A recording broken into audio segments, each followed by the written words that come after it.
And welcome to the Week 9 preview pod for the IDP show.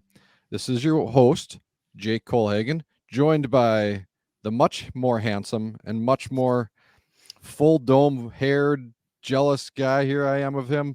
That is a beautiful set of lettuce you got up there, sir. Appreciate Welcome, Joey the Tooth. How are you, sir?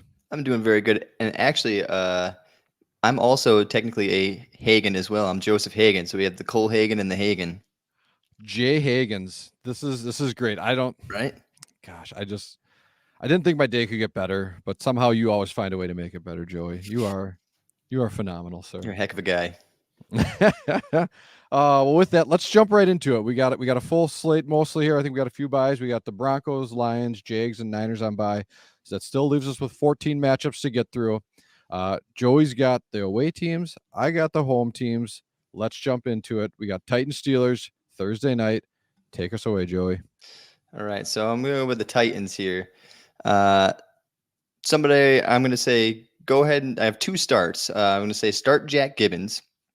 I know he's only been playing right around 70% snap share, but he's getting the job done. He's getting it done with efficient tackling. If you look at his last 4 games, he literally has 34 tackles at a 70% snap share. That's ridiculous if you really think about it. That's about 10 tackles a game. That's a little less than 10 tackles a game, probably 8 tackles a game. And at 70% snap. So everybody's like Aziz Al-Shair, but he's kind of doing more of the things like he's running the defense. He's dropping in coverage. Gibbons is just kind of like your smash mouth volume tackle guy. So if you need a play this week, I honestly think the Steelers are going to try to go a little more run heavy, try to get the run game going because, I mean, the Titans defense is okay. It's okay, but it's nothing to write home about. So I think the Steelers will finally try to get that run game going because it's just been atrocious. So Gibbons could see a nice like 6, 7, 8 tackle game again. And then I'm also going to start Amani Hooker. I've always been a fan of Amani Hooker. So, I mean, starting his career, he played a little more deep, and he was a big playmaker. Like he had plenty of interceptions to start his career. But just recently, last year, and more so this year, he's been playing more in the box, even when Kevin Byard was there. So Kevin Byard's now gone. He got traded to Philly.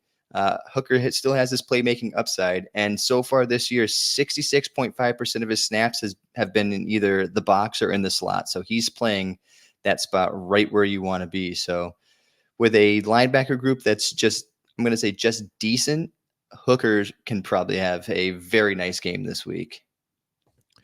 I mean, what linebacker wouldn't love playing behind Jeffrey Simmons? I mean, that's a big win right there too. And something that I've had this thought now for like the last year and a half, and someday I'll dive into it and get more beyond just anecdotes. But I always feel like the weak side linebacker, that LB2 on teams, always ends up finding ways to be more efficient in the vast majority of situations than your green dot, your middle linebacker. I mean, obviously you got some things where talent is just elite, and those middle linebackers, green dots, always outperform others on the team. But I don't know. It's just an anecdotal thing that pops into my mind. I think of like Jack Sanborn last year with Nick Morrow, and I don't know. There's a couple other ones where it's like, this year, just recently, David Mayo and Jamin Davis, right? So I mean, it's just like I said, it's one of these things where it's a thought. I have no actual hard evidence to support this theory, but it's something I want to dive into someday. Yeah. So, but hearing you talk about it definitely took me right down that thought path. So, but jumping to the other side, we got the Pittsburgh Steelers. So Minkah Fitzpatrick confirmed out. Keanu Neal had really strong utilization with Fitzpatrick out last week. I think that's something we can look forward to again this week here against the Titans. He had a 97% snap count, which is great in its own right. We always want that near 100% utilization, but 40.5% of his snaps came in the box last week. The LB2 has been deployed situationally at best, I feel, at this point, between Landon Roberts and Quan Alexander. And they found their own ways to be efficient, but the missing snaps that they have, you're going to see people like Keanu Neal here step in and get that. And when you have the near 100% utilization on top of that, I think you got to like Keanu Neal in this matchup here for this week. Speaking of that other linebacker, Landon Roberts. So I always like to call these out, to those people who do maybe not have the time and they're box score hunting, don't get too excited about what we saw from Landon Roberts last week. He had 2 pass rush attempts and converted both into sacks, and did so on just barely passing 30 total snaps. And that's only the second week he's managed to do that so far this season. So I don't feel great about his floor in terms of utilization and running him out there. I mean, sure, if somehow it's a very deep league and injuries are hitting hard or bye weeks and you really got to throw him out there. He clearly has some of that ability to deliver for you still. But I mean, in most leagues, standard leagues, you shouldn't be looking to plug in a Landon Roberts at this point. Yeah, I really like the Keanu Neal quote because I think DeMonte Kazee is going to be fully healthy again, and he's just 100% a deep safety guy. I don't think he has to worry about swapping roles with him at all. So I think Neal's going to play very close to the line of scrimmage. I think we're on the same page on that one, and I like that. All right, well, then we're going to head to Germany for our second matchup. Getting overseas again, we got the Dolphins and Chiefs, 8:30 a.m. Central Time reminder. So you West Coast folks, make sure you get your lineup set Saturday night so you don't miss anything there. But what are we looking at in our lineups for this matchup between the Dolphins and the Chiefs? I hate the matchup for the linebackers for the Dolphins, Jerome Baker and David Long. Number one, I don't see the volume in the run game. Doesn't leave many options for tackles. Neither of them is going to cover Travis Kelce because neither of them can. It's probably going to be somebody like Javon Holland coming down because Kelce obviously is a mismatch no matter what. So with the low volume run game and it's bound to be a shootout, I don't think David Long probably comes off the field, honestly, if you ask me. And Jerome Baker's he's too spotty and inefficient. So I'm going to say sit both linebackers for the Dolphins. But what I am going to say is start Jalen Ramsey. I mean, he's literally played one game this season, and guess what? He has one interception. He had his interception in his first game back. I don't think you ever have to worry about him being eased back in. Jalen Ramsey, he's kind of a dog, right? He's that guy. He's just a playmaker, man. And it's going to be a shootout. I mean, the Dolphins have one of the best, if not the best, offenses in the NFL. The Chiefs are going to be reeling a little bit, so they're going to be throwing the ball. They're going to have to play keep up with the Dolphins, and I think Ramsey's going to be a guy who's going to take a couple chances this week, and there's a good chance if he doesn't come down with an interception, he's going to have a decent amount of tackles and maybe some passes defended. I love that. I also love Mike McDaniels. I don't know. Speaking of Jalen Ramsey, I don't know if you heard the press conference where they're like, "How do you feel like, or what are your expectations?" with him coming back, and he's like, "I'm just really disappointed in Jalen Ramsey. He came back and he told me he was going to get a pick 6, and what did he end up with? He got a pick field goal. That's all we got out of it." So pick 49 yards. right. Mike McDaniel's quickly becoming one of my favorite coaches. Man, I was so disappointed when he left San Francisco. I really was. That's broke my heart because that offense was losing that year, and I was just like, man. Yeah, you're losing a lot of good coaching staff over that. I mean, you get comp picks for it now, I think, or some sort of like. We do. We need them because we gave away all our picks for Trey Lance, who we got a 4th for. But now you got Chase Young. I know. You do have that. What do you think of that? I mean, the Niners are on bye, so we can't talk about it. But what do you think as the resident Niners fan? You gotta tell me. It's absolutely fantastic. Number one, him and Bosa played together before, so there's already that cohesiveness on the defensive line. They literally gave up. I mean, it's gonna be a late 3rd, so it's virtually a freaking. So if you look at the trade, both trades that the Commanders got rid of, Sweat and Chase Young. Sweat went for the Bears 2nd, which is going to be an early 2nd. Young went for the 49ers 3rd, which is virtually an early 4th. So it's like the value is unbelievable in comparison. I actually think it's a compensatory 3rd too. So it's even it's past like the 96, right? You're talking maybe even outside the top 100 potentially. So it's like, yes. I mean, there's like low risk, high reward. Yeah. No, I'm with you. I'm excited. Chase Young, he goes in a situation where he had a lot of talent around him. He's got a lot of talent around him now, but I think even more talent. He's got more top end talent. He's got stronger talent behind him at the 2nd level. Think about that pass rush real quick. All right. You have Bosa, Chase Young, Javon Hargrave, and Eric Armstead. Yeah, and you can rotate in Javon Kinlaw, who a lot of people saw as a bust, but he's actually had one of his best seasons. Randy Gregory. Yep. Well, hey, they need a little juice after the last 3 Oh, games. Sorry. golly. And you know what? Jab, It's jab. everybody's keep trying they keep, like, calling out Brock Purdy. It's like, listen, Purdy is literally the only one playing good in these games, right? Until the very end when he has to try to force the game Right. because they're behind. That's where all 4 of his picks came in the past 2 games with the fourth quarter late in the game. But other than that, like, his passer rating is like 110, 120. Their running game hasn't been anything. It's been trash. Trent Williams is out, so they have nothing going to the left side. With Trent Williams out, they literally cannot run to the left. So it's like, get Trent Williams back, get McCaffrey healthy. That offense will be fine. All right, I got to reel it in. I got Joey all Yeah, fired up sorry. on the Niners. Here we go. Going back to our matchup, Dolphins, Chiefs, Germany. We got the Chiefs. I want to talk about someone who I was very, very excited about all offseason, Trent McDuffie. He really did take over the slot role for L'Jarius Sneed. However, it's not a full-time role either, right? He's not sitting in there 90% of the time, 80% of the time. He's closer to about a 60% role right now.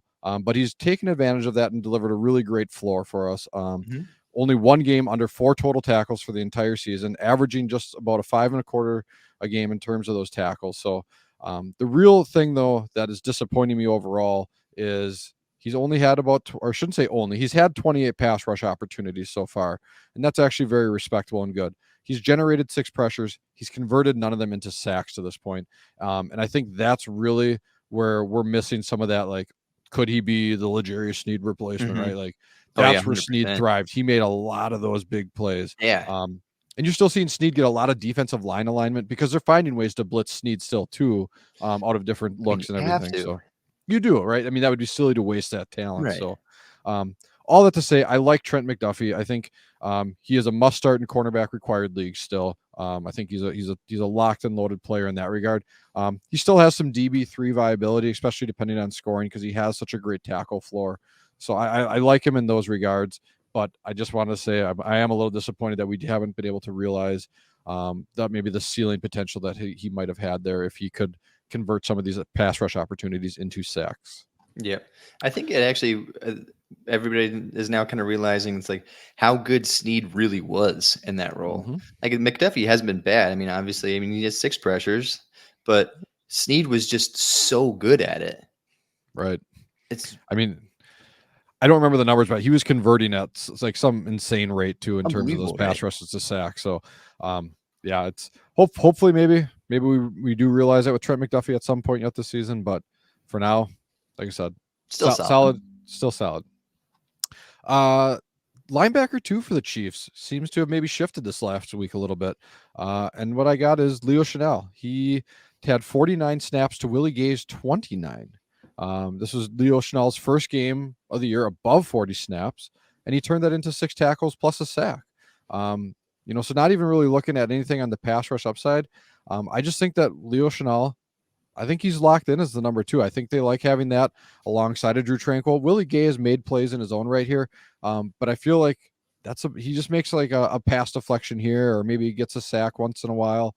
But in terms of what he does on the NFL field, the rest of the game, I feel like he's kind of a liability at points. Not necessarily a massive one, but enough that hey, we got this other guy, we got this other talent. Let's plug him in and see what we got. And I think they like what they saw here this last week, week 8.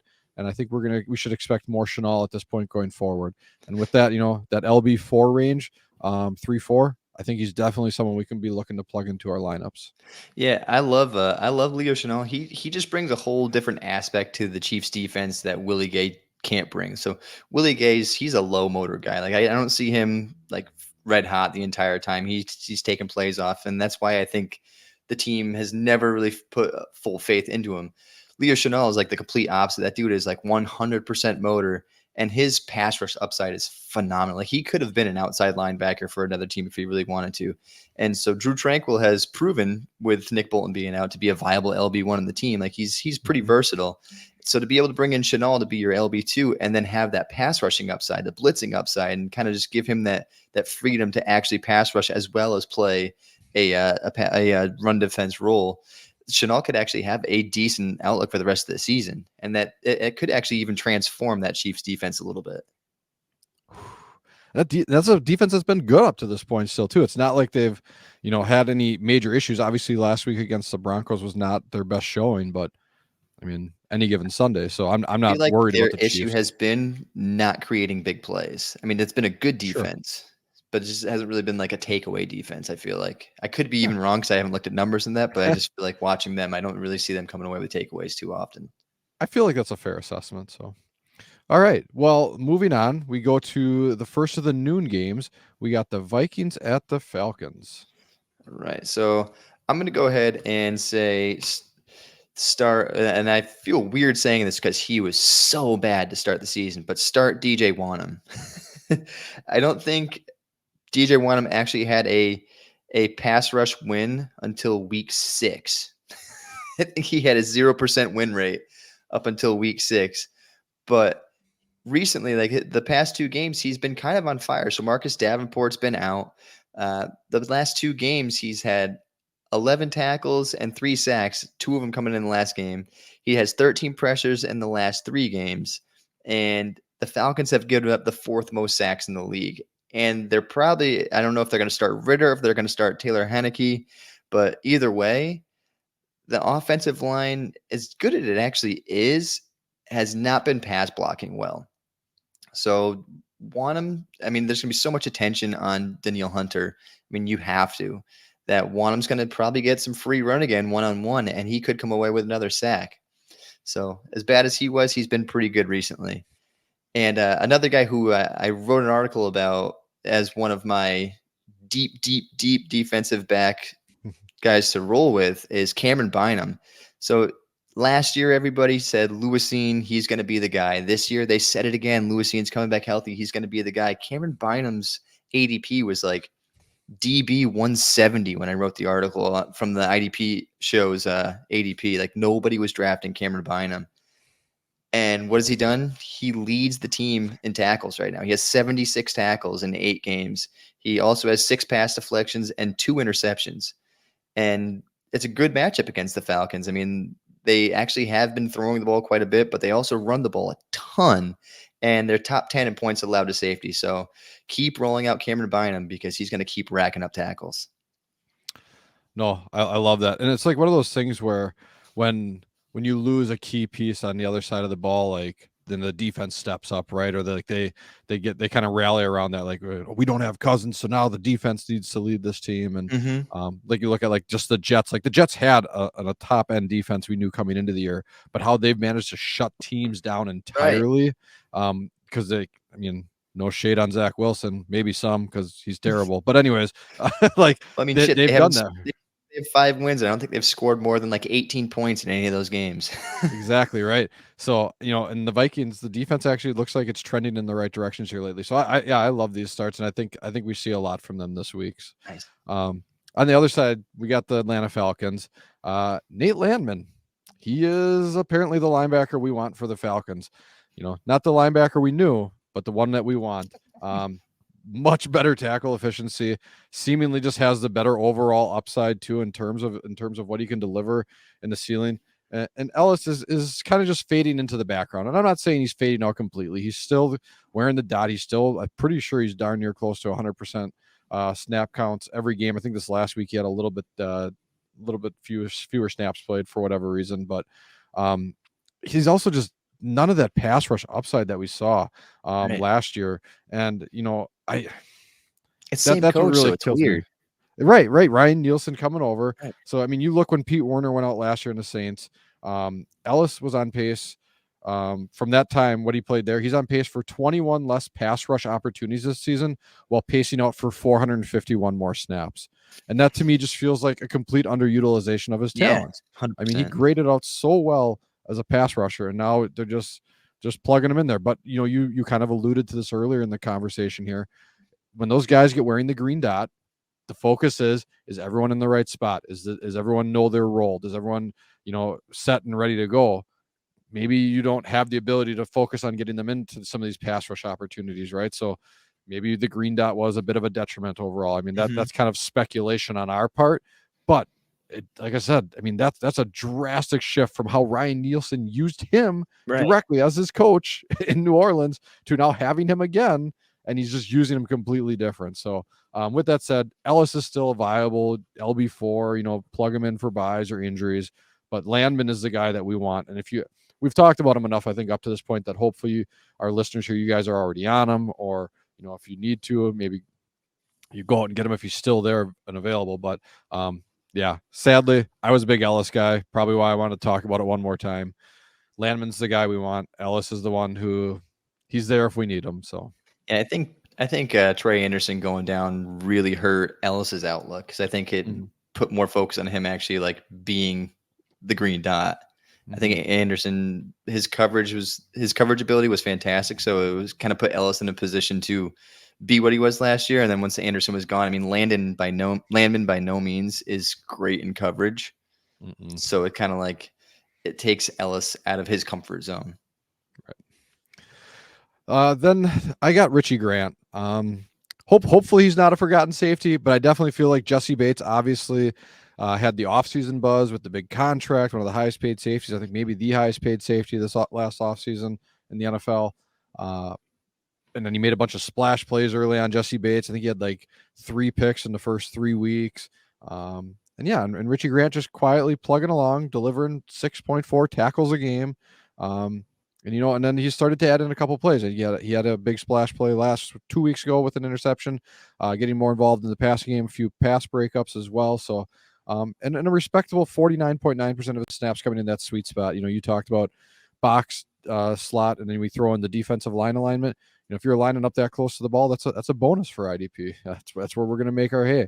And he's doing it literally 1 out of every 2 snaps. He's in one of those spots. So let's not forget about Richie Grant. Still very viable for us.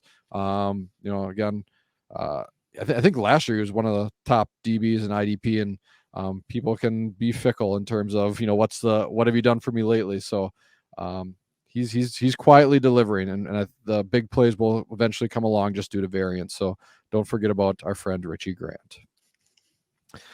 All right, moving on. We got the Cardinals at the Browns. All right, I'm going to go ahead and I'm going to say this week, take a shot with Victor Dimukeje. Dimukeje, he's kind of been the one everybody was talking about. It was Myjai Sanders is going to be the big pass rush guy for the Cardinals this offseason. He's no longer on the team. I said it was going to be Cameron Thomas, because Cameron Thomas actually played better than Myjai Sanders last year, and Cameron Thomas has kind of just disappeared. Victor Dimukeje, who's been on the team this whole time, has stepped up, and he almost looks like the best pass rusher on the team. I mean, he's already set a career high in tackles with 17, sacks with 4, and pressures with 18. The Browns given up the 9th most sacks in the NFL with 23. They just gave up 11 tackles, 2 for a loss, and 2 sacks to Boye Mafe and Darrell Taylor. So obviously coming off the edge is a weak spot for the Browns offensive line. So I think this is a good week to fire up Dimukeje. Also, Kaiser White. This is a premier matchup for Kaiser White. The Browns have given up the most points to linebackers. He's played 100% of the snaps in the season, and he's not going to come off the field. I mean, they don't have another linebacker to step in. I mean, Josh Woods is there, but he's not. So Kaiser White, he's going to be the guy. 100% snap share, great matchup. He's a guy throwing your lineup. So I got to comment on that. So for the Josh Woods portion of that, right? And I'm totally with you, right? Like he's on the field, but is he really? Yeah. What do you think about Owen Pappoe? Like, I mean, they're clearly the season for the Cardinals is not going in the right direction. Do we see Owen Pappoe soon? I would love to. I think he's got far more upside than Josh Woods. I mean, he's got leadership from his years in Auburn. I mean, he's got speed. He's lacks a little bit in the power, but I mean, what is he not going to do that Josh Woods does for you? You know what I mean? Josh Woods has never been a guy who's like, oh, he's great at this. He's just, no offense, Josh Woods. I'm sorry if you ever listen, but he's kind of just a guy, So I would say at this point, I mean, you're probably starting Clayton Tooney this week if you don't start Kyler. So just try out Pappoe. Why not? If he's not going to be an every down linebacker anyway, just throw him in there, see what he can do in a handful of snaps. Right. Yeah, I don't think this is going to be the amazing fourth-year breakout on his third team for Josh Woods all of a Right. sudden. So, yeah, see what you got with Owen Popo. He recovered the onside kick against Oh, the Ravens last oh, week. So, I mean, he's already keep got him on that going special for him. teams. So, no, I just had to call it out because, yeah, I find that funny. And I thought Owen Popo was someone who I thought would really get a chance this year. I So did too. maybe we'll still see that yet, though. Stash for your dynasty rosters, Mhm. folks, if he's out there. All right, on the Brown side, and we're back to the Cleveland linebacker situation. We thought maybe we had something going on with Anthony Walker getting 71 of the 72 snaps last week, but it truly was just the absence of Sione Takitaki, as Walker was back down to 42 of 57 snaps for a disappointing 73.6% snap utilization. So if you're in a pinch this week and you need Anthony Walker to plug into your lineup, again, I'm probably looking at that LB4, LB5 range. Can definitely do something for you. Probably won't goose you or goose bag you, as my good friend Kyle Bellafield would say. So yeah, I mean, I'm staying away from this linebacker room again. They started to trick me last week, but I learned my lesson. But you know what? That defensive front they got's very good, and we like a lot there. And specifically Zadarius Smith. He just continues to produce pressures, hurries, and quarterback hits. He's just only converted one sack. And I know that's what we all want. That's why we're listening to this. You want us to tell you who's going to get a sack this week because we want that sweet sack stack. So we get your tackle for loss, your quarterback hit, right? Everyone's just craving those points. Zadarius Smith, I like this matchup for him. I really think, especially if Toon's back there, I absolutely love this matchup for Zadarius Smith. I think he's someone you fire up in your lineup with confidence that you're expecting to get a sack. Gosh, what a disappointment in terms of his conversion rate. So I think a little bit of positive regression is in line for him. But yeah, and then shout out to obviously the rest of the line there. Myles Garrett is Myles Garrett, but like Ogronkwo, I'm probably Yeah. saying that wrong, but he's had a really good year in terms of a rotation piece too. So this front's been great. I think this is the week that Darius Smith gets to shine in the limelight a little bit. I mean, I think the reason he hasn't converted so much is because, unfortunately, he plays with Myles Garrett. Myles Garrett's just always there first. He's This so is true. good. And if you're not immediately converting that pressure into a Right. sack, right, and that quarterback moves anywhere else, Myles Garrett's like, thank you. Mm-hmm. All right. Moving on. We got the Rams at the Packers. All right. Christian Roseboom.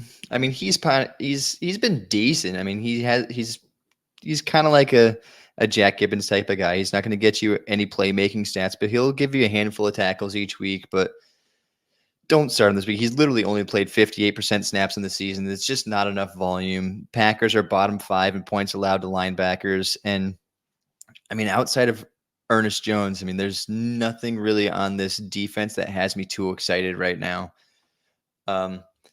Which leads me to who I was in love with to start the season, rookie Byron Young. He started off so solid, and he's still a great stash if you have him on your team. Don't ever think about dropping him if you're in a dynasty league. But this week, keep him on your bench. The Packers are tied with the 49ers for the fewest sacks allowed in the league, and Young's production has dipped a little bit recently. I think mainly just because there's not much on the team that's getting pressure. I mean, every other week it seems like it's a guy, so that you don't have one person converting pressure. So sit Christian Roseboom, sit Byron Young. There's really not much to love about this matchup on the Rams defense against the Packers this weekend. Yeah, right. I mean, you're obviously keeping your Ernest Jones and your Aaron Donalds in there because of their volume and talent. But right, I mean, outside of that, I mean, yeah, what you're looking at is a big pile of yuck soup, and no, thank you. So Yuck soup, I like that. For the Packers themselves, Devondre Campbell really bounced back in a big way this last week. 14 combined tackles. And maybe this is an easy one for most of us out there listening and talking about this stuff. We know what Devondre Campbell is. We just needed him to be healthy. Well, if anything, then this is just a shout out to continued health for Devondre Campbell, because this is someone that you need to be excited to fire up in your lineups again. Hopefully you held on to him or had a place to stash him, and can do so. But yes, maybe his floor is lowered ever so slightly because Quay Walker is the green dot. He's taken 100%. Maybe Devondre kind of floats more to that 85% snap count in the end, but he's just shown us he can be so beautifully efficient with that there should be no hesitation to be plugging him into your lineups when he is healthy. Yep. Then Rasul Douglas traded away from the Packers to the Bills. To me. I thought so too. I thought that was a talent that they would be looking to build around with on their team. So, but that said, that leaves Carrington Valentine to likely step up as the other full-time outside starting corner. So this is rookie Carrington Valentine against the Rams offense that has always been really good about game planning and attacking specific areas of their opponent. Now, when I initially put this together, I was thinking they'd have Matthew Stafford. He was listed as day-to-day, but I've been seeing a lot of feedback on the fantasy docs Twitter space, right? In terms of that, where there's a lot of people talking about this type of sprain in their throwing hand for his UCL or thumb or whatever, some blah, blah, blah, joint, tendon. I forget what it is. But basically, the belief is there's really no way he can have the strength to be throwing still at this point for this week. So if that's the case, you're talking Brett Rippon. And at that point, I don't think I'd be looking to start Carrington Valentine, even in cornerback required leagues. But if Matthew Stafford's out there, I could definitely see them attacking him. So, if that's said, if all my fantasy doctor friends are incorrect and we see Stafford out there, I like Carrington Valentine in cornerback required leagues as someone you can, do as a plug-in or stream this week. If it's Brett Rippon, I'm passing. So, yeah. All right. Moving on to the recently depleted Washington Commanders and New England Patriots. I would like to say start like Casey Toohill or something like that, but I'm actually going to stay away from the edge defenders. Like, I don't even honestly want to touch them too much right now. The Patriots offensive line's been pretty decent as of late, so I don't really think there's enough talent to make me say maybe in a bad matchup, maybe if the Commanders were playing themselves because they have a terrible offensive line, I'd say start Toohill, but he's by far just kind of like a deep sleeper for me for the rest of the season. He's a good matchup guy. But I will say start Benjamin St. Juste. He's just what you need. He's got 18 tackles, 9 passes defended, and an interception in his last 4 games. He's the primary slot corner, and the Patriots play a lot of 2 tight end personnel, and they throw a lot of underneath routes. So St. Juste is probably going to be incredibly busy this week. And unfortunately, I thought this was with gosh, I'm blanking. Jesus. Cody Barton? Yes, with Cody Barton, thank you. Going now, I thought Jamin Davis was going to just pick it up, but he hasn't. He has 11 tackles over his last 2 games, and only 5 of those being solo tackles. David Mayo has come in those 2 games, and he has 20 tackles. The Patriots also rank in the bottom 5 in points allowed to linebackers, so this is just a week. It seems like Davis has too much on his plate, and he's not making that production, plus it's a bad matchup, so you want to sit Davis as well. Yeah, and what's really disappointing is I did some research on Davis this offseason. He was someone I wrote a lot about, where he actually, when stepping into the green dot role with Cole Holcomb going out the previous season, he actually saw his numbers increase and his efficiency increase. So you really hope for that this year, right? Well, Cody, he didn't get that role this year, whether that's offseason, on field, whatever the combination of it is. He got thrust back into this role, thought, okay, here it is now, right? And he really hasn't. The efficiency, if anything, I think it's actually gotten a little worse. So it's a little bit concerning overall. But I like those call-outs. You absolutely blew my mind that St. Jude's had 9 when I saw that, I thought it was going to say for the season. I could not believe he's gotten the last 4 games. That is on fire, dude. Yeah, I don't know how you aren't plugging this guy into your lineups. Right. All right. Well, jumping over to the Patriots side, Keon White. He seems to have won the starting spot over Dietrich Wise at this point. And with that said, he's on a very full complement of snaps, 62 out of 77 this last week for 80%. If I can get a defensive end at 80% snap count, I'm very excited about that utilization. I'm not very excited when I only see 2 pressures and 3 tackles. That's a little disappointing. The tackle floor is decent actually for edge, but the lack of pressures is kind of where I'm just a little bit concerned overall. But he still has a 15.4% win rate in those pass rush sets, so he is making his hay to say in his one-on-one matchup in his with the offensive lineman. He's just not finding ways to get home quick enough yet. So, and as a rookie, I can live with that for a little bit right now. So he's shown us that he can win with speed on the edge too at times. He's probably just something where he needs to build out his repertoire a little bit more to be able to compete against NFL level talent.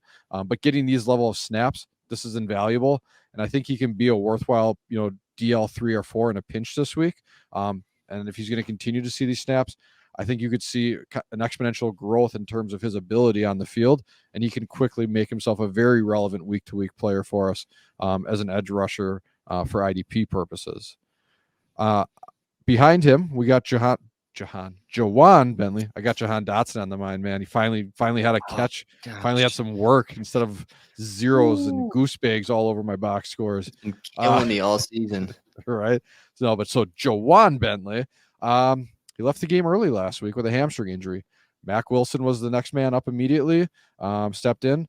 Bentley was playing near 100% snaps, and Bentley has shown that he can be a very viable, LB 2-3 for us with the tackle floor he's been able to produce so far.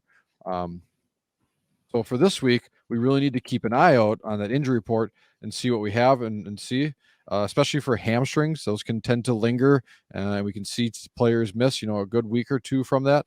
So Mac Wilson is the person we want to keep an eye on. And I just pulled it up here real quick. Yeah, Bentley was a limited participant here, first listed practice notes for Wednesday. So probably going to trend towards playing, but just keep an eye on that because if Bentley's out, Mac Wilson is the guy we want to plug in there. Yeah, I love Keon White call. I mean, he's very green at the position. I mean, in college he went from tight end to edge defender to interior defender. So it's like in 3 years. So it's like he's still very green in the NFL at the position. So if he's already progressing to taking a role from a veteran like Dietrich Wise, I mean that shows a lot of potential for the guy. So I'm pretty excited about that. Yep. No, and that's such a good call. And I forgot about the positional moves for him like that. Because when I watched film on him this offseason for the draft stuff, right? Like he could win with speed, clearly. I mean, there's no one questioned that. And he's a big guy. Right. So it's just can he develop into more of an NFL, a full NFL pass rusher? And I think this is the perfect path for that. All right. Next up, we got the Chicago Bears at the New Orleans Saints. All right, I'm going to go to the interior of the defensive line right now for the Bears. Justin Jones, especially in DT required leagues. Over the last 3 games, he's got 14 tackles and a sack. He has shown more pass rush upside than in previous weeks. Week 5, he had 7 pressures. The Saints have allowed 21 sacks, which is tied for 11th most in the league. And Jones has been on the field quite a bit for the Bears. He's got a 68% snap share. So, from a defensive tackle, you have volume, you have pass rush upside, in a good matchup, it's kind of a no-brainer to start him here. And then on the outside, I'm going to say start cornerback rookie Tyreek Stevenson. Over the last 4 games, he's got 31 tackles and 5 passes defended, 97.75% snap share. So he's a starting corner, and he's pretty much an every down player. And the Saints have attempted the 6th most pass attempts in the NFL so far. So Stevenson's another guy. As a rookie, he's getting targeted a lot. So, and he's though he's not making as many plays, he's coming down with a lot of solo tackles. So fire him up this week. All right, for the Saints, for those looking at the box scores last week, we were like, who's Jordan Howden? Well, he got the start with Marcus May coming down with a little bit of an illness. May missed the week. Jordan Howden stepped in, piled up 9 tackles, looked like a solid step in and a solid potential play.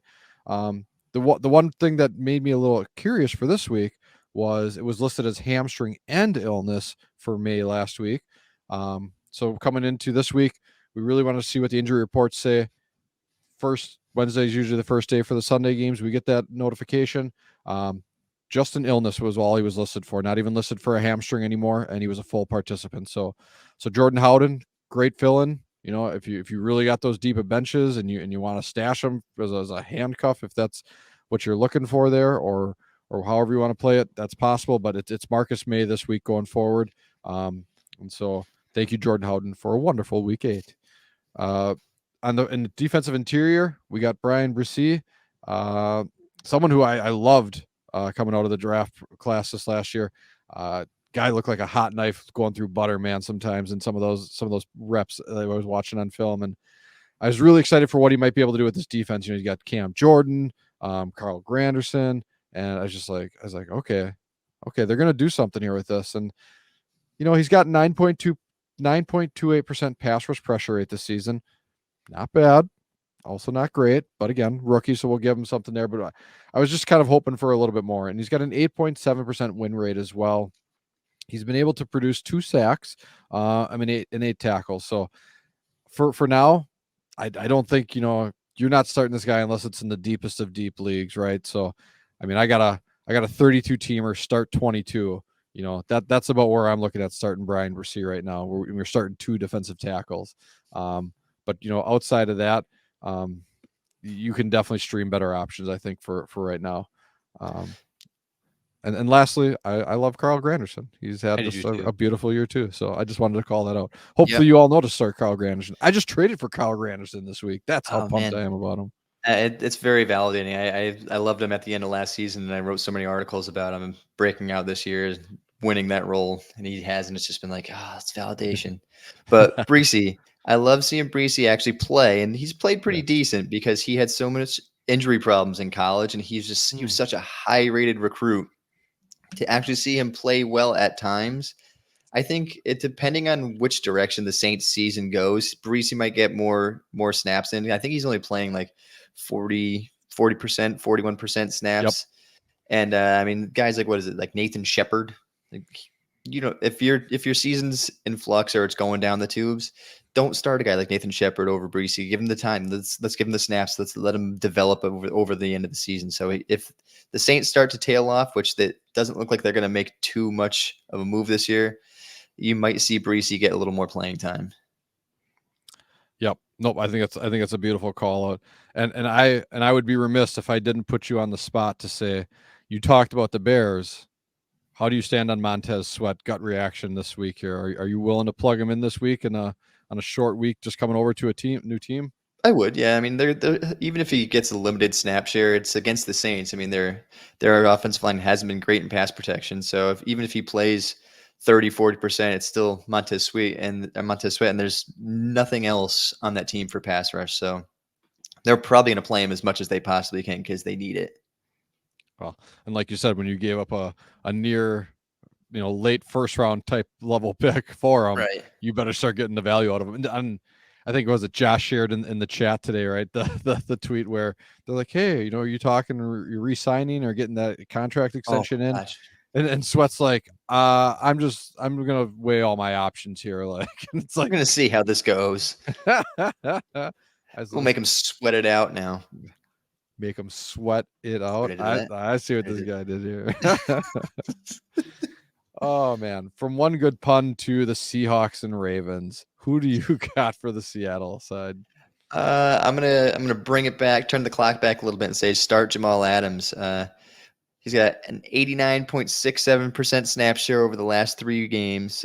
During that span, he's got 18 tackles, 2 for a loss, 2 passes defended. Kind of looked like his old self a little bit in week 8. He had 8 tackles, 1 for a loss. 77% of his snaps had been in the box of the slot. He's got a great matchup. He's going to be following on Lamar Jackson all game. So the fact that they come underneath, they throw to Mark Andrews all the time. They have Lamar Jackson with his rushing upside. This could be a huge game for Jamal Adams. And I'm also going to continue as long as he's healthy, because I did see he came up as questionable this week. But if he plays, continue to unleash Boye Mafe. He's got a sack in 5 straight games that he's played. He had 18 tackles and 22 pressures during that span. He had 8 tackles in week 8. His 76.9 run defense grade should keep him on the field against a team like the Ravens with Lamar Jackson. So his pressure rate and his run defense grade should keep him on the field, and he could have a productive game. Nice. Yeah, Boye Mafe's had a nice little push here in the middle of the season, and I like the trajectory he's moving in, and that's couldn't come at a better time losing Uchenna Nwosu as well. So on the Ravens side, Kyle Hamilton. We saw a nice shift in his alignments here. Saw his best box alignment over the last 3 games, as well as his best slot alignment over the last 5 games. So right, in that span, we're seeing those numbers being increasing appropriately, where we want to see our defensive backs lining up. So maybe this is greater confidence in Geno Stone as he's getting more playing time and more comfortable playing alongside his teammates here. But with that increased utilization, we saw one of his best tackle performances to date as well last week. 9 solos, 1 assist for Kyle Hamilton. Now, I don't think that this is the expectation, 10 tackles going forward either. But just if we can continue to see the appropriate utilization for him closer to the line of scrimmage, we can feel much more confident about how his performance will be for us overall, especially his tackle floor. The one thing I do have a little concern about, Seahawks do obviously play at a slower rate of play. They have one of the lowest total plays per game at 59.7, and that's been pretty consistent over the last 3 for him. I think they're 60.7. So Hamilton's going to have to be efficient with the snaps because they're going to have limited opportunities overall. So great trend for Hamilton overall, but maybe lower expectations for him this week when setting your lineups and plan for that accordingly.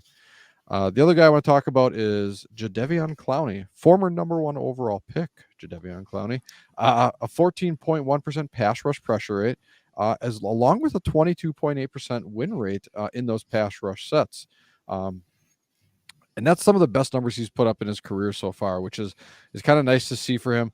And it's a little bit of an inverse of what we always kind of knew Clowney as, right? So 4 sacks, but based on the amount of pressures and how he's winning his battles right now, or his win rate, we would expect to see him actually closer to about 5.5 sacks. So again, a little bit of positive regression potentially in his future for that. But his tackle floor is actually one of his worst paces of the year. So he's pacing out for 29 tackles on the season. And this is a guy who's normally been a very stout run defender, setting the edge well. And so I don't know if this is the Ravens reutilizing him in a certain way, if this is just, he's got that old man strength now and he can just win matchups that way. I mean, I don't know what it is, but kind of flip the script on how his career has been up to this date. A really good tackle floor run defender.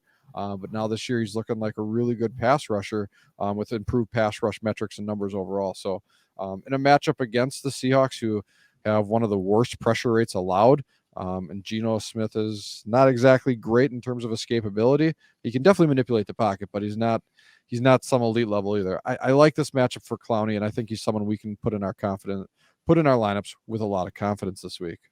Yeah, I like it. All right.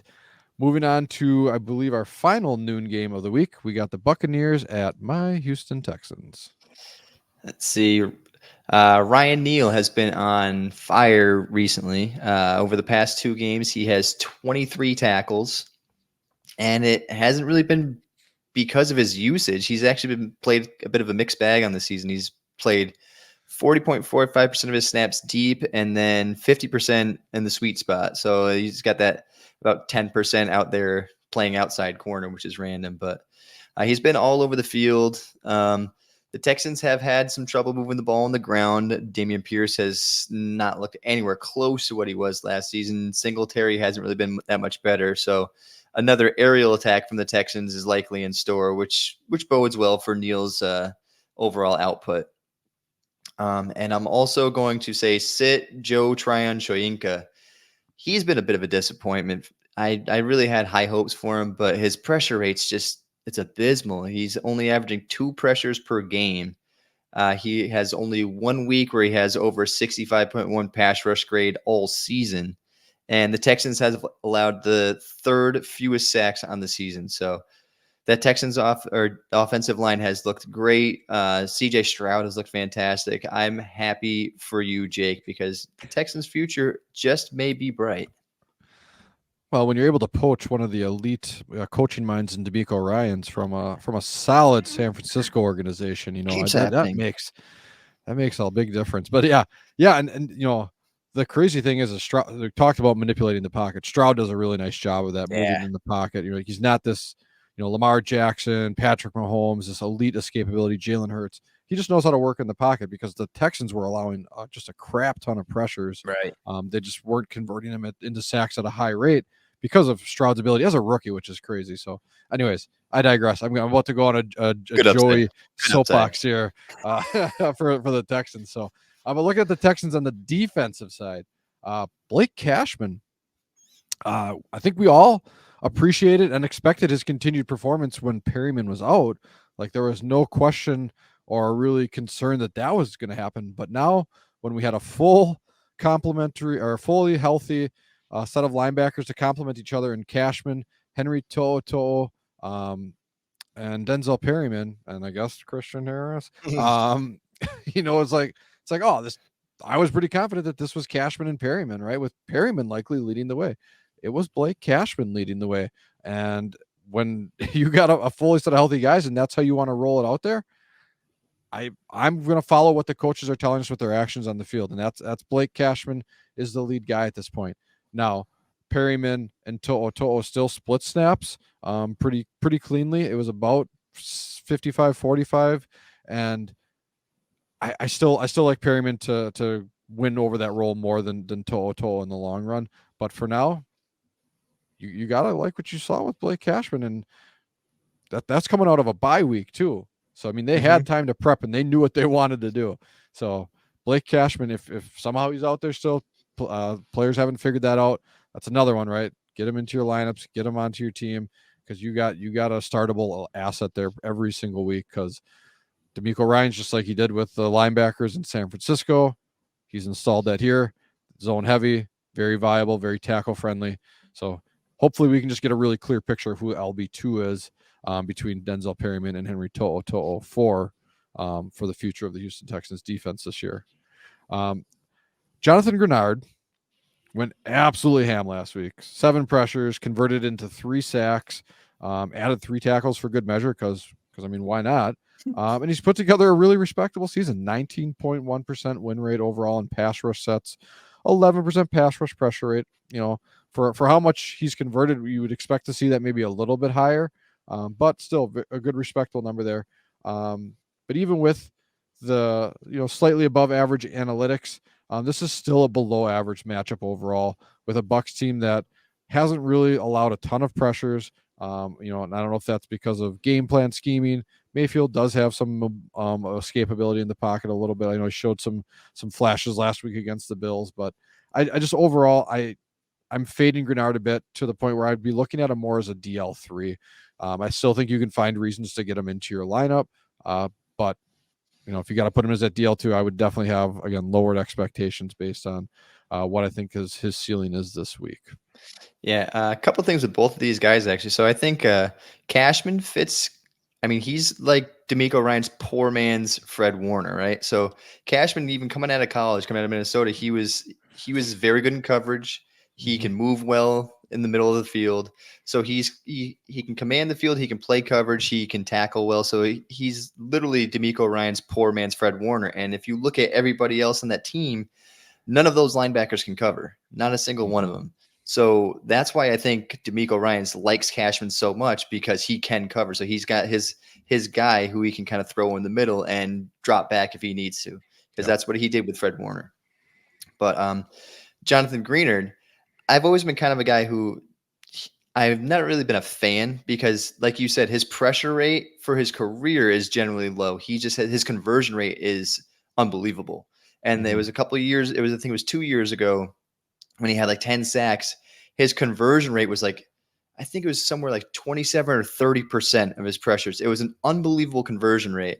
And I was like, it can't go on like that. And then the next year he only had like 4 sacks. And then this season, I mean, you can see it's spotty. It was like week 1, week 4, and week 8 were all huge weeks. And the rest of them were kind of just like, meh. So it's like, he's a low pressure guy, but a high conversion guy. So he's going to it's going to be spotty here or there. Right. No, I think that's great. I love the comp with Warner and Cashman. It just always reminds me, Cashman was like always this guy I took in Madden like fantasy drafts because I just loved his speed and his coverage skills in the middle, right? Because I mean that's what you need in Madden. But like regardless, I think that nails exactly what you're looking at there and what he likes. Because yeah, Perryman and To'o aren't following an athletic tight end up the seam. I mean that's just I mean they will. Right. I mean they'll be 3 yards behind him, but so Throwing their hands up like, yeah, right. All right. All right. Moving into our afternoon games. The first on, we got the Colts at the Panthers. All right, I am finally getting excited about Shaq Leonard again. I've been I've been his biggest fan for since his rookie season. I love the guy. I think he's unbelievable as a player. He can do absolutely everything, and he finally looks like a little bit of himself last game. He played his highest snap share since week one, 83% of snaps. Resulted in 11 tackles, and he didn't miss a single tackle. And he hasn't missed a single tackle over the past 2 games.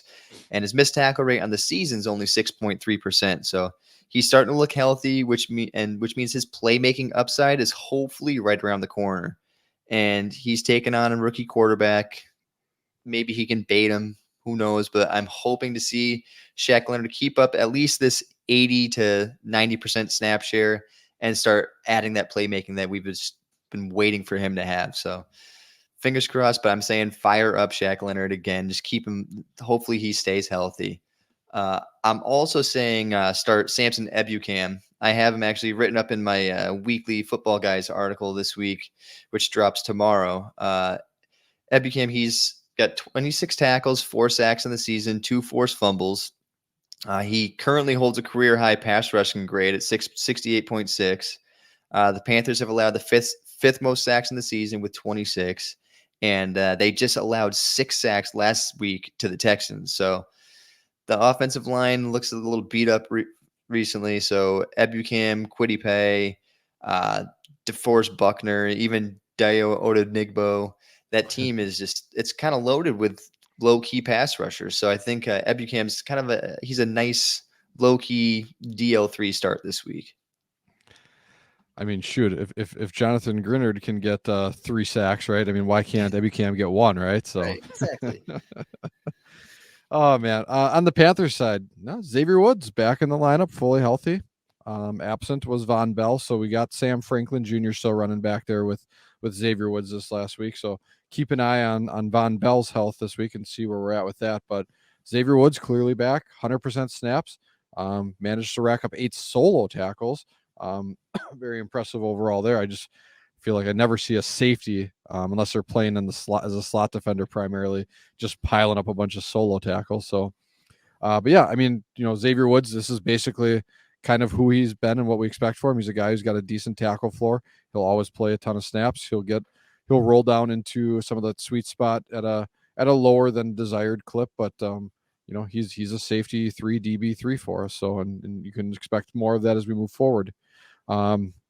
Just throwing it out there because it's a name we used to love in the IDP circles. There was a Deion Jones sighting, but nothing worthwhile, right? So I don't think there's anything for us to read into this, any trajectory of him growing this role and returning to any former glory.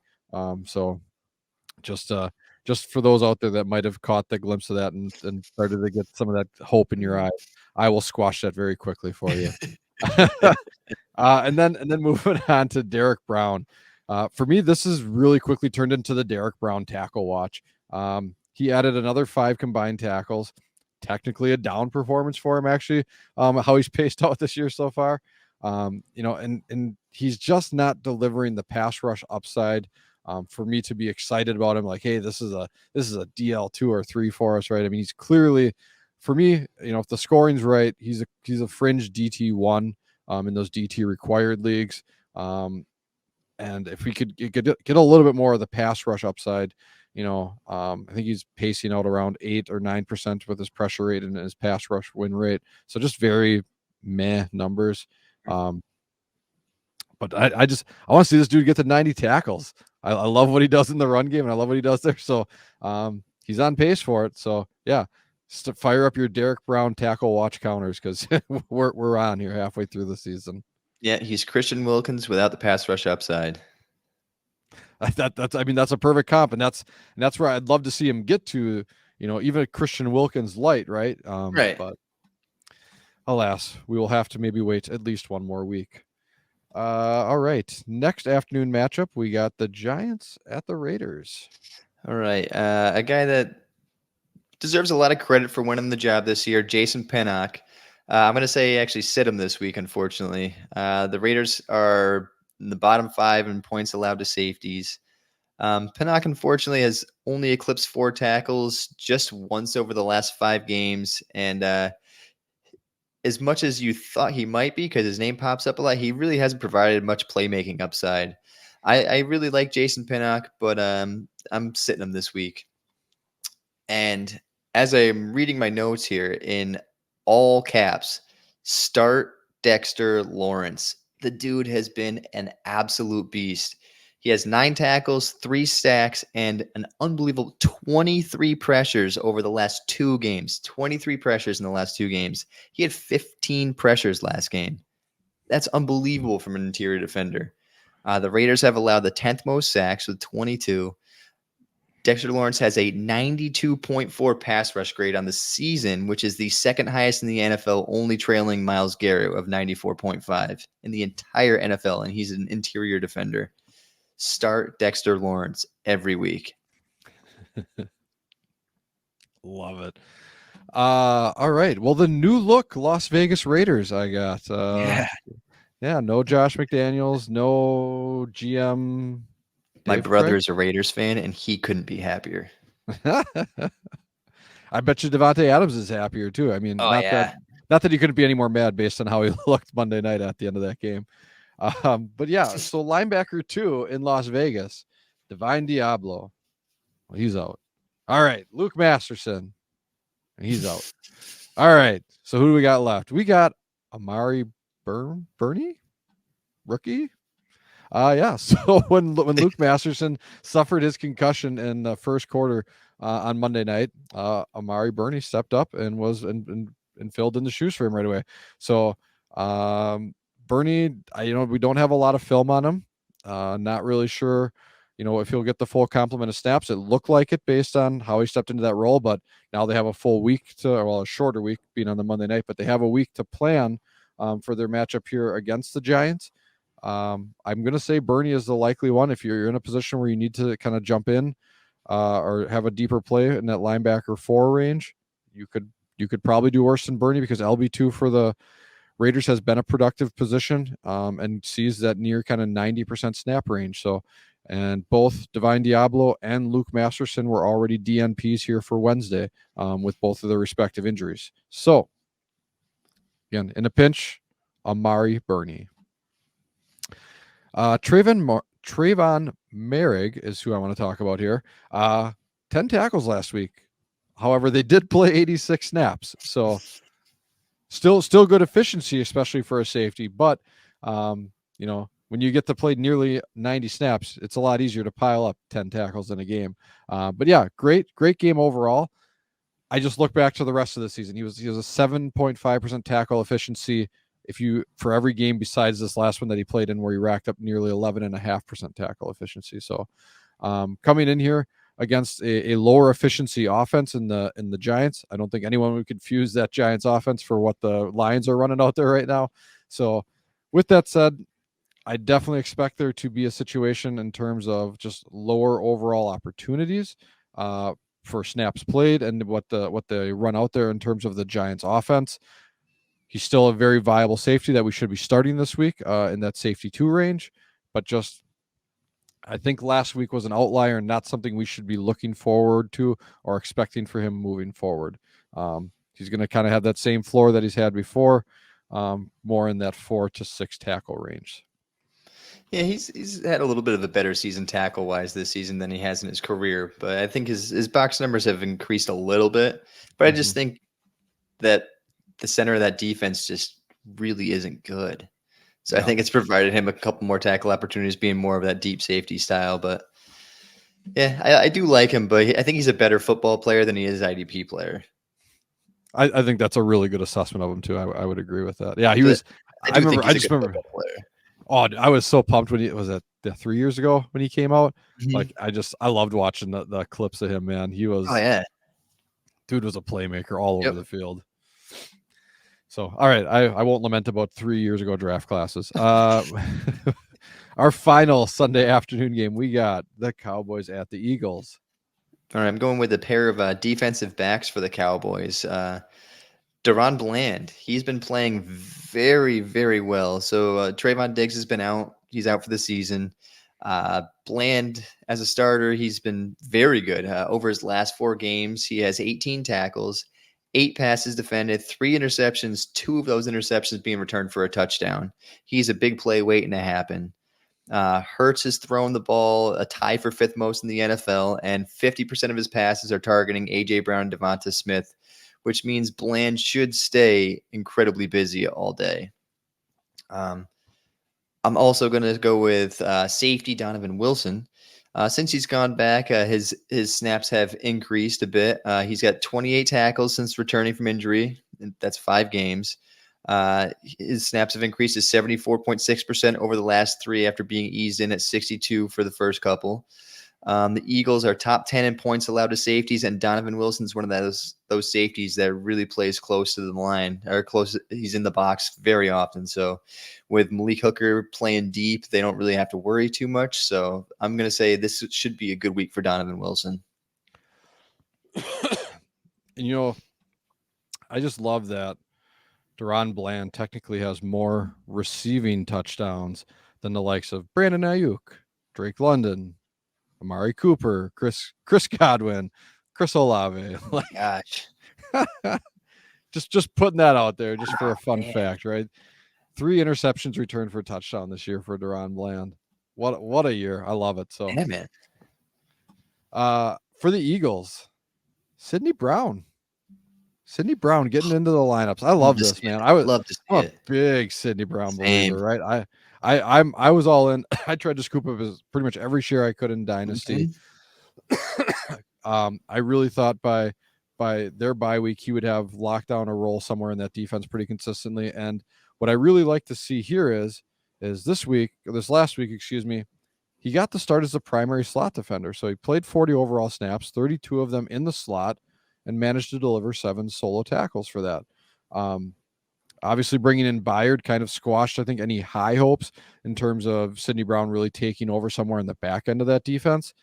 But what I do love is that, to me, this indicates that the coaching staff loves what they have in Sidney Brown or really likes it, right? And they need to find a way to get him on the field. And they did so. And he's found a way to be very, very relevant with it already. Now, this is not me telling you to go start Sidney Brown this week either. I'm sure you can find better streaming options overall, potentially. But this is me saying Sidney Brown is someone you should be trying to get on your dynasty rosters, in my opinion, because the talent is there. And I think the Eagles are going to try to fully unlock that at some point this year. And really, year 2 is probably where we're going to see more of his value realized. But I think the trajectory is very positive at this point for Sidney Brown overall. Right. We talked about the Cleveland linebackers room. Well, the Eagles were like, hold my beer. Now they're the ones who like, I think we can confuse people just as much, right? We'll have Zach Cunningham take 51 snaps. Then we'll have Nakobe take 50. And then we'll get Nick Morrow in there for 27. And then no one will really know who the real guy is, right? All right, perfect. Go. But I think we can at least clearly say Morrow is one of the odd men out here. It's Cunningham and Nakobe Dean. But the lack of a full-time role still for Dean at this point is really concerning, especially based on where he started the season, the expectations a lot of us in the IDP space had for him this season, and even what he showed us on the field. Now, he was still hyper efficient with this week, I think, notching 12 combined tackles. I need to have a little more clarity before I'm ready to fire these guys up into my, LB3 and better range every week. I'm comfortable with them as a flex option type thing, especially probably more Nakobe, because I think he can do more in the passing side of the defense, whereas Zach Cunningham, you talked about, hey, we know what some of these guys are, right? Like they're just traditional run thumpers, and that's what Zach Cunningham can do first and second down. But Dean in a pinch, Cunningham, I'm probably fading, and Morrow's out completely. But gosh darn it, we really thought we had something with this Eagles linebacker room to start the year. We had kind of lockdown. We knew who LB1 was, we knew who LB2 was, and their roles and the expectations. And here we are, week 9. I'm confused. Yeah, right. So it's like I'm like that SpongeBob meme where he's like, "All right, I'm out." Like, I love the Eagles safeties and defensive backs this week against the Cowboys because I think they're going to have to play catch up a little bit. I think Dak's going to have a lot of confidence after how he played last week, and he's going to face this pass rush of the Eagles that's just ferocious. And with Sidney Brown in there, with Kevin Byard now in there, they have a lot of playmakers on that defensive back end, and I think we might see the Dak Prescott last year that was one of the leaders in interceptions this week against the Eagles. I'm going to call that for this week. You know what? I feel bad because I didn't come to this conclusion in prepping for this, but now that we're talking through this, right? Like the way that he was peppering CeeDee Lamb and how they love to run Lamb out of the slot, I actually might like Sidney Brown a little bit this week, right? Yeah. I might find a way to sneak him into maybe some DB3s in my lineups because, Brown might see a lot of action, and like you said, between that pass rush and some other playmakers around there, there might be a chance for Sidney Brown. So you know what? I've completely kind of flipped the script here, thanks to you, Joey. I might be taking Brown out of some taxi squads, and I'm going to be firing him up this week. And I might do the same just because. I like it. This is what it's all about. Coming to conclusions on our own lineups here as we're trying to prep everybody else's. As we're sitting here scrambling real quick, Thursday's tomorrow. Right. All right. Moving into our Sunday evening game, we have the Bills at the Bengals, a rematch of the Damar Hamlin incident.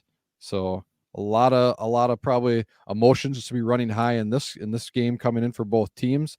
Hopefully it's a great healthy overall showing, but regardless, we still want to figure out our lineups. So who do we got on the Bills side?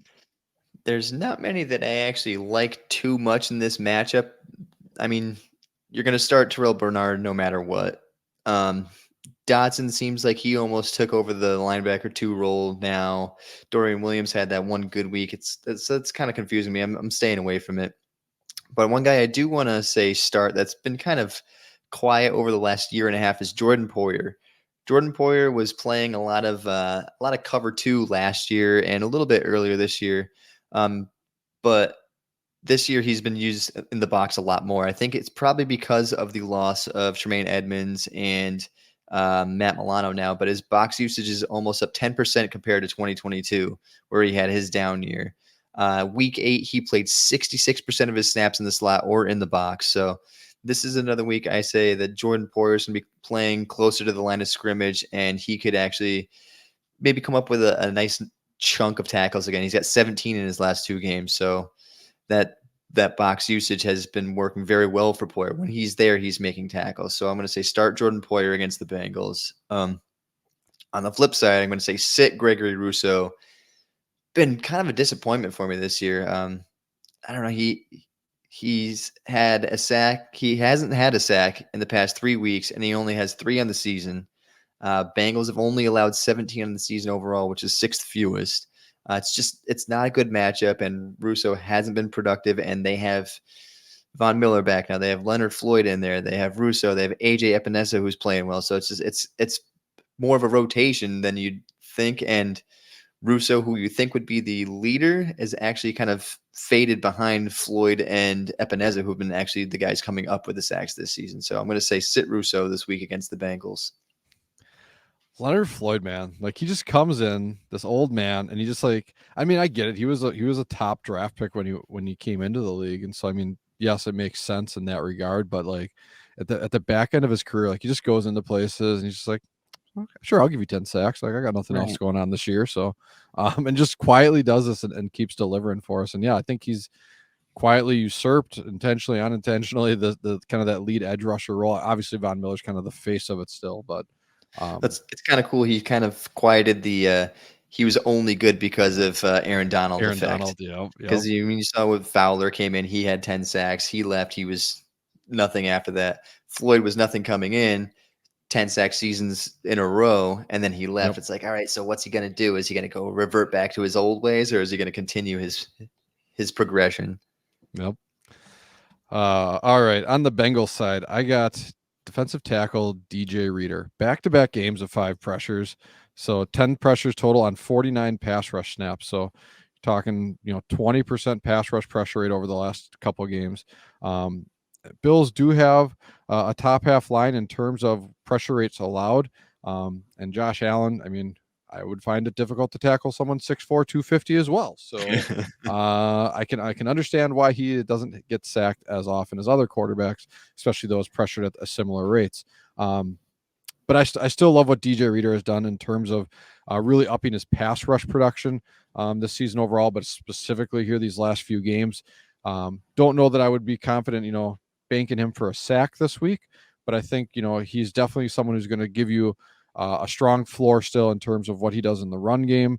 The Bills have a clear commitment to the run game, even if it's not at the higher rates of the rest of the teams in the league. They still want to bring some aspect of that, and Reader is just going to eat up those tackles on the inside. I like him specifically in DT required leagues. I'm going to fire him up everywhere.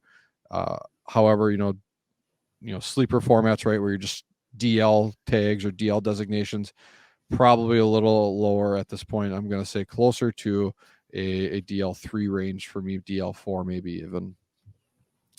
Linebacker 2 for the Bengals, Jermaine Pratt. He's shown us that he can be a linebacker 2 in our lineups at times. Great utilization. He's propped up a little bit of a lower tackle weeks with some big plays. He's got picked up his second interception of the year this last week, and really sitting around average tackle efficiency at 12.4% so far this year.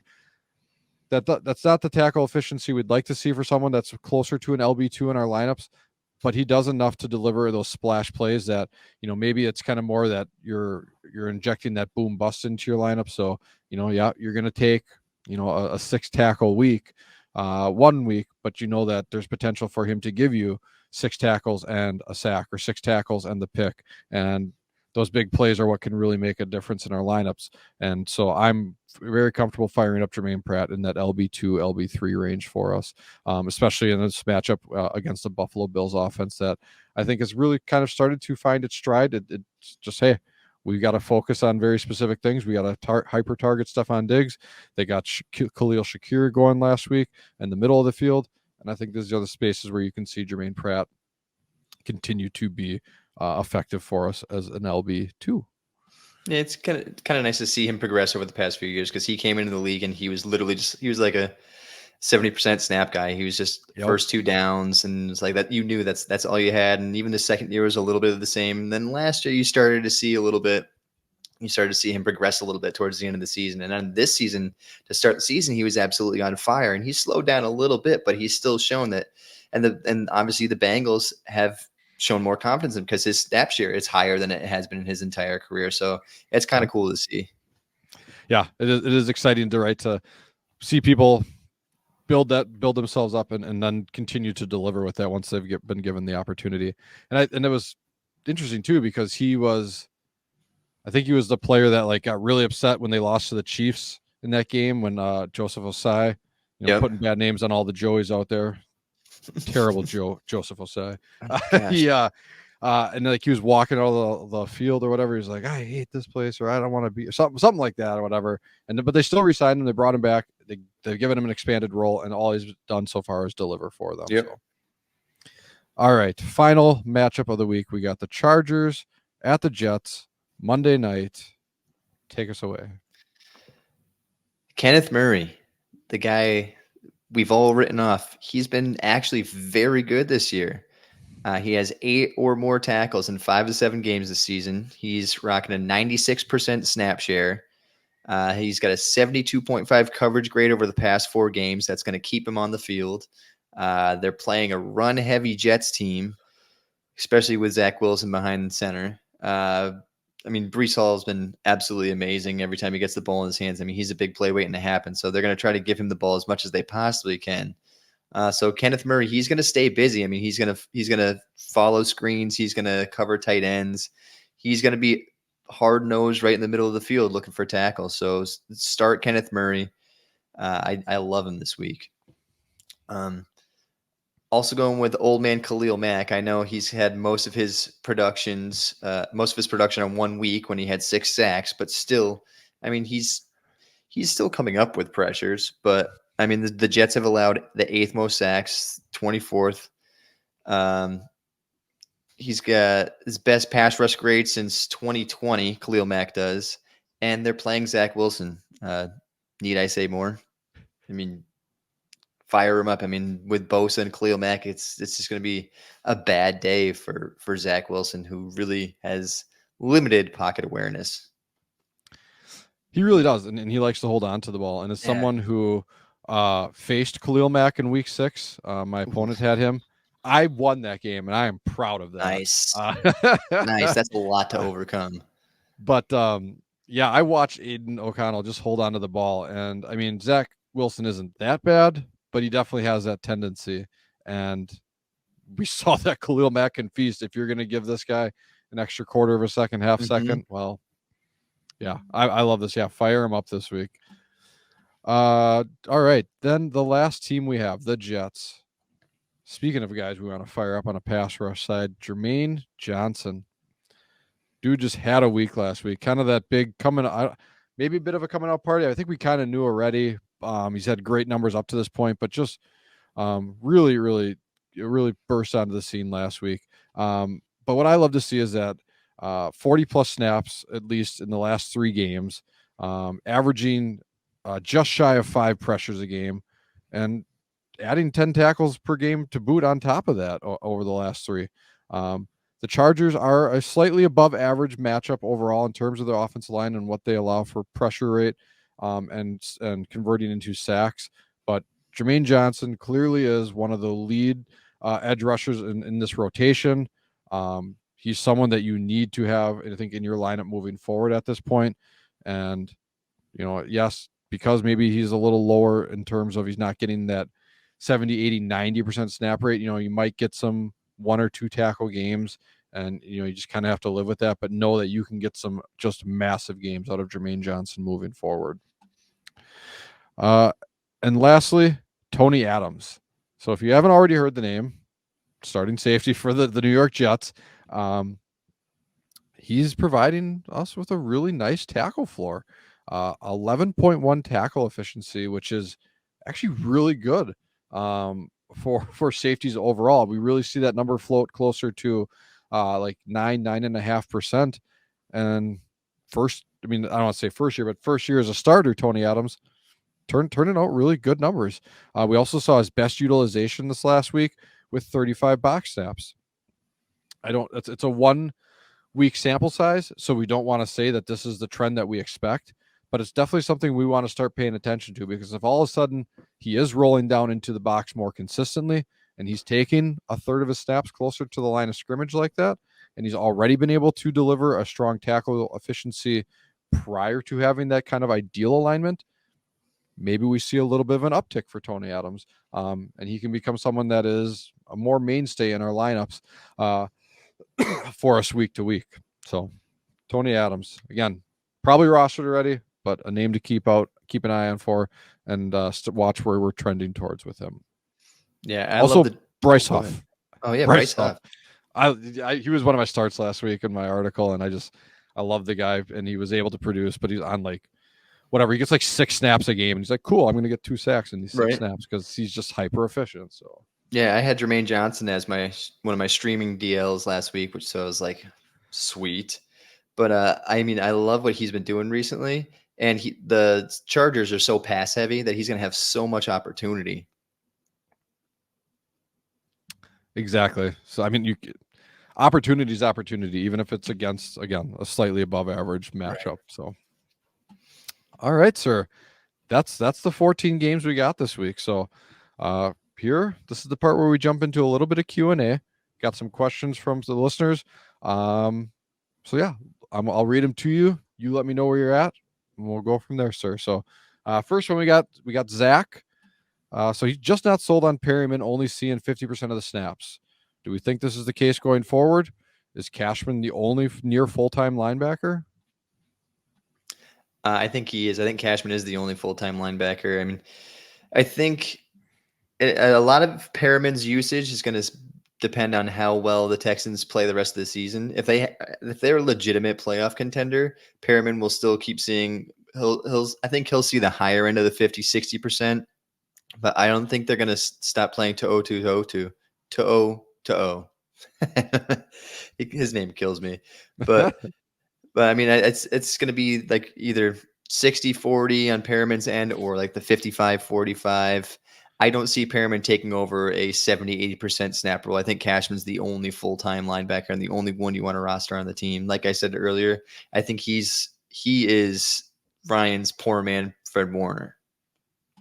I love it. And I figured that's where we'd end up on this one. Haven't had the conversation earlier in the show, but just validating that here for Zach. All right. He also asked, are Derwin's big tackle number days numbered? And I threw some of my notes in there, so you can read them or use them, but I'll let you answer the question, and I have my thoughts as well. And honestly, I went through. I looked at your notes, and there was actually like perfect to read. So I mean, his usage is different, but I mean, still like sure he's pacing for only 90 tackles, but that's not that far off. And especially if you're comparing his usage. I mean, they lost one of their better deep safeties this year. I mean, Alohi Gilman, he's good, but he's not great. So I think it's just how they need to use Derwin James this year. This year, his tackle days may be numbered, but I don't think it is going forward. I don't think Gilman's going to be a mainstay as their deep safety. I think they're gonna keep drafting. They're gonna find somebody to replace him and help Derwin James be able to move to where they can use him better. Because right now, Derwin James is the type of player that you're going to play him where you need him because he can play anywhere. So right now they need him to play a little deeper. So that's where he's going to be this year. But once they find a replacement for Alohi Gilman, it's going to be Derwin James going to go back to what Derwin James does best. Beautifully said, Joey. I couldn't agree more. The one thing that I thought interesting too, right, is that he's actually pacing out for his second best pass rush opportunities upside too. So he's looking at 45 pass rush opportunities this year, which is still drastically underneath his rookie season where he had 75. But I think the thing that people feel the most in this, it's like, okay, I'm looking at his tackle numbers. I'm really hyper focused on this because he has 0 sacks this year, right? Yeah. I'm pretty sure last week he just got his first interception. So we're not seeing these other splash plays that help kind of lift up that experience of starting or having high expectations around a defensive back, because there's great variation in defensive back scoring for IDP. If you didn't know that already, hashtag spoiler alert, like that's just what happens. So, that said, hey, he's likely going to have some positive regression and start picking up some sacks.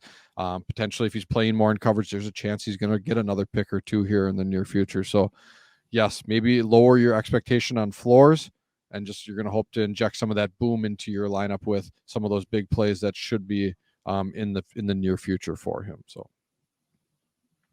all right, and lastly, a good friend of mine happens to also be named JK. He's got a question for you. So, he had Chase Young, and he has Aiden Hutchinson, and he's got Carl Granderson in his lineup, and he thought he had his bye weeks all taken care of beautifully. And then Chase Young now has a week 9 bye all of a sudden.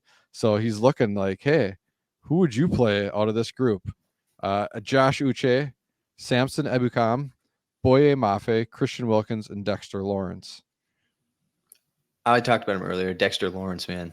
23 pressures in the last 2 games, 3 sacks in the last 2 games, 9 tackles. So 4.5 tackles a game, 1.5 sacks a game, and literally 11.5 pressures a game in the last 2. Dude's on fire. He is. In a good matchup. So I might have to do some finagling to get him, but I think I can. And that's where I was like, that's what I'm going to do. But I was all excited to have Chase Young go for me this week. It was part of a recent trade. And then I was like, oh, I got to wait till next week now. Boo. So awesome. Well, that's it for the questions. And I figured I'd throw that one in there just for some fun conversation, because you guys, you listeners, send us all the questions. We love talking through your lineups. We love talking through your stuff. So it was a quiet week this week. Hopefully that's because you all have already locked down all your lineups. And you're like, boom, I got a set and forget set of studs here because I've been listening to your beautiful brains this whole time. Yeah, injuries have them like. For those audio listeners, Joey just presented us with a big middle finger because that's how some people's lineups are. All right, good sir. Well, Joey, tell the good listeners where they can find you. Hopefully they already know, but if they don't, we want to get them to you. Where else can they find you besides this pod? You can find all of my work at footballguys.com. I have dynasty and redraft projections, dynasty rankings. I do a streaming DL article, edge rushers and IDL. I do 2 of each position and then sleepers. And I'm just incredibly active in the off season. I think I wrote 18 articles this off season, and we did, I think, 23 articles as a group. We call them roundtables with everybody on staff. We pick categories and we all talk about it and we just throw it into an article. So we did those off season. So off season's super busy for us. So you can find all of that at footballguys.com.